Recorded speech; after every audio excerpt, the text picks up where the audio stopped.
السلام عليكم ورحمة الله وبركاته. دلوقتي هعمل معاكم أكلة اسمها، هي أكلة سورية عند السوريين يعني، وهي أكلة طعمة يعني وحلوة، اسمها المقلوبة. هنجيب فرخة كده اهو ونقطعها ونغسلها كويس، وبصل وطماطم وثوم وبتنجان وننقعه كده في ميه عشان لونه قبل القلي، وبطاطس ورز وزيت وملح، والتوابل ورق الغار، قرفة، قرنفل، كاري، بهارات، حبهان، فلفل اسمر. بس اول حاجة هنجيب حلة زي كده ونحط فيها مية ونسيبها تغلي كويس، وبعد كده نحط فيها التوابل،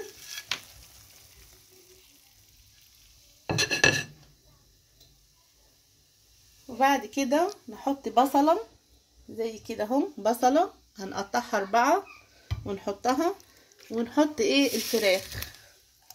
طبعا بس الفراخ ما تتهريش، ما نسيبهاش تتهري يعني شويه كده ونطلعها على جنب عقبال ما نقلي البتنجان.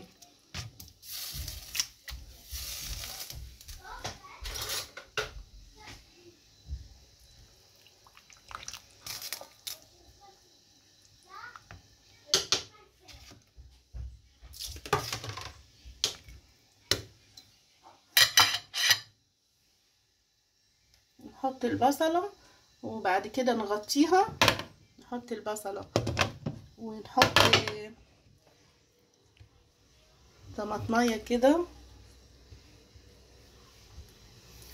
مع البصله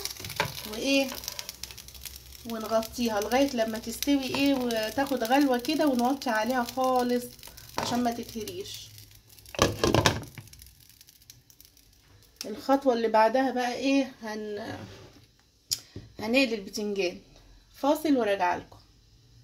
رجعنا لكم تاني، ونجيب زيت زي كده وطاسه، ونحط الزيت عشان القلي بتاع البتنجان،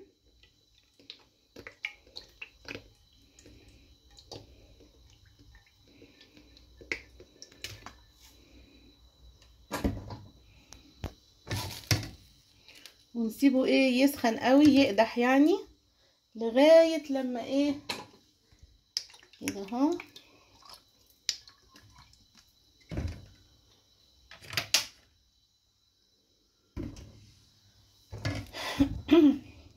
طبعا الشوربه اهي، الفراخ اهي لسه تستوي.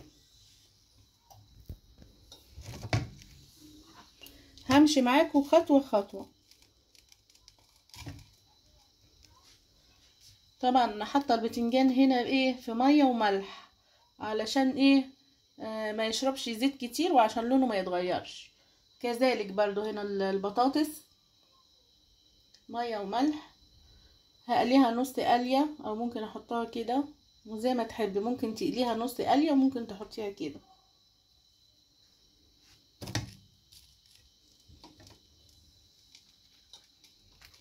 نجرب كده. لسه الزيت ما اتقدحش.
خلصنا قلي البتنجان وجينا بقى ايه، ممكن تحط البطاطس كده، بس انا ايه هقليها نص قليه، يعني مش كتير، تشم الزيت بس كده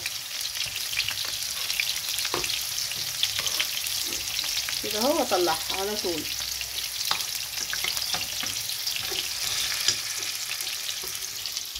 كده، وما تكونش ايه متحمره قوي يعني. بس وخلصنا قلينا البتنجان.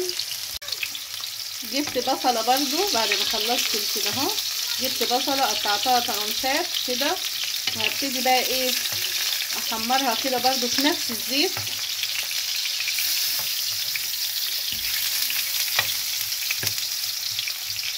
عشان ايه بس ما تتحرقش يعني. وطلعنا الفراخ اهي من الشوربه بتاعتها، المرقه بتاعتها بقى ليها شوربه اهي، وطلعناها. هنديها صدمه بقى، دي التكه بتاعتي، هديها صدمه بعد ما اقلي اللي حمر البصل. وخلصنا البصل اهو نص قليه كده زي البطاطس. اما بقى الفراخ هديها ايه صدمه كده.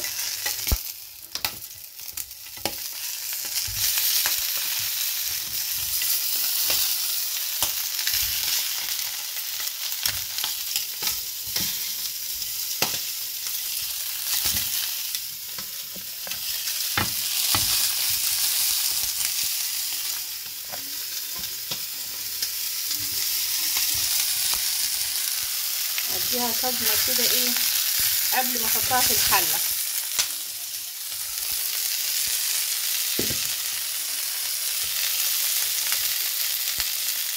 انا لكم تاني اهو بعد ما قلينا الحاجات كلها، والبتنجان والفراخ بعد الصدمه وسلقها كده اهو. طبعا هنجيب بقى الكاري والتوابل اللي احنا حطيناها ايه، نحط شويه كده اهو ايه على الحاجات اللي احنا عملناها. الله، مش عايزه تتفتح ليه دي.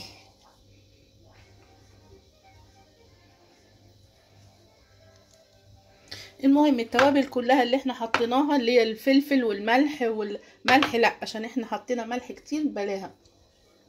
هنحط الكاري والكمون وحبة ملح، وقصدي وحبة فلفل اسمر وايه وقرفة وقرنفل، بس ايه حاجات بسيطة قوي فوق الحاجات دي، فوق البطاطس شوية زنطتين خالص، وهنا برضو شوية صغيرين، وهنا برضو خلاص. بعد كده بقى ايه غسلنا الرز اهو، غسلنا الرز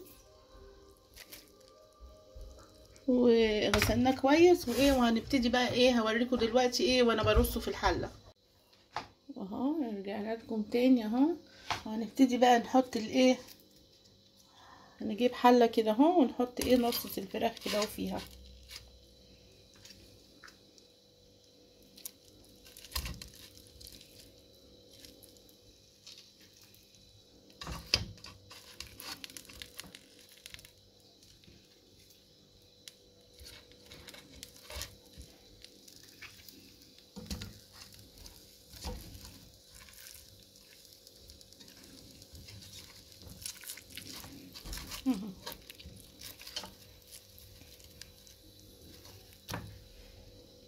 كده اهو بالشكل ده.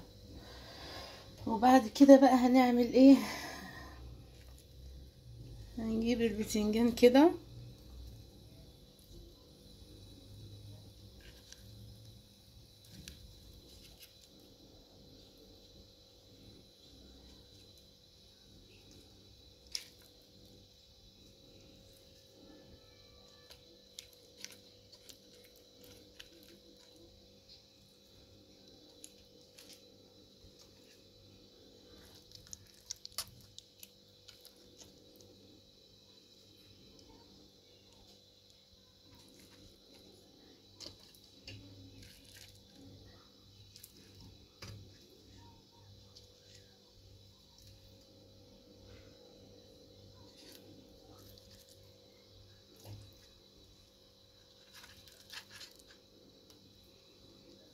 كده، نحط هنا واحد بطاطس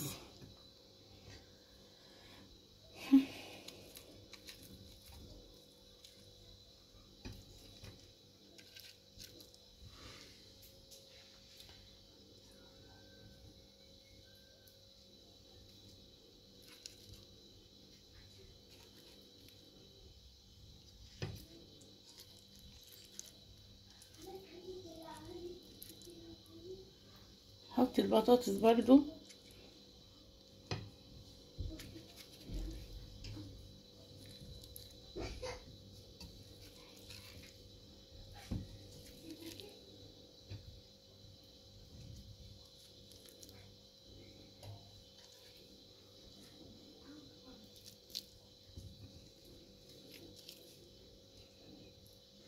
حط الطماطم.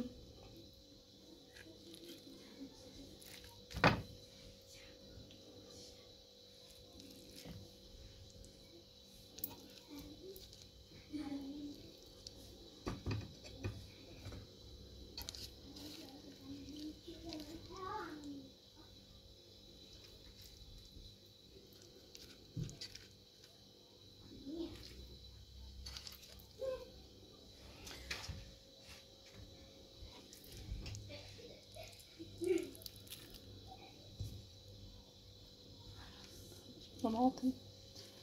حط البصل.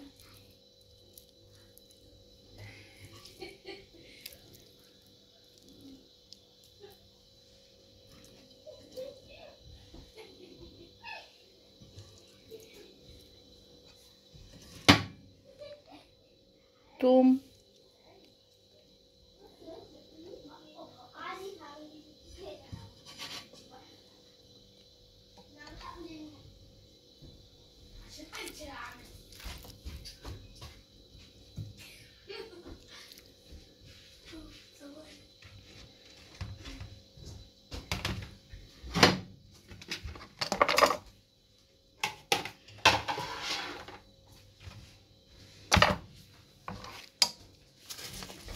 نحط الرز كده.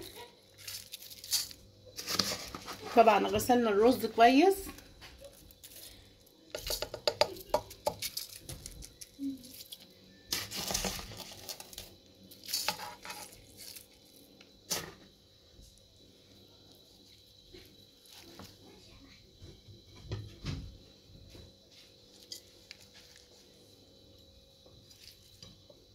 باذنجان.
بس بعد كده بقى نحط ايه، نحط الرز كله.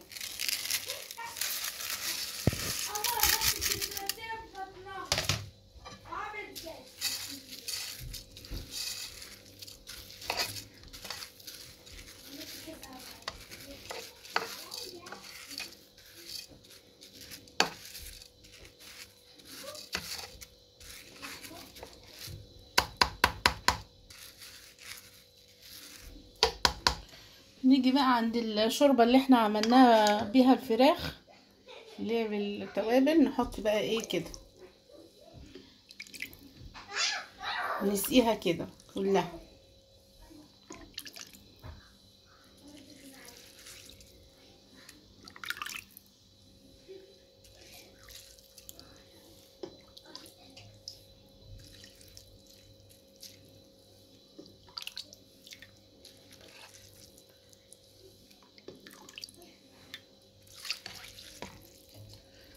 بعد كده بقى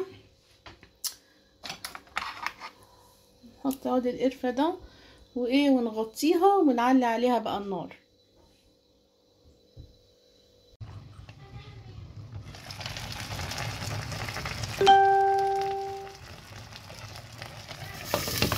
بعد كده هنوطي عليه بقى. دلوقتي اهو بعد ما خلصناها طلعت كده اهو، ريحة ايه بقى جميلة، وطعمها ايه، دقتها طعمها روعة.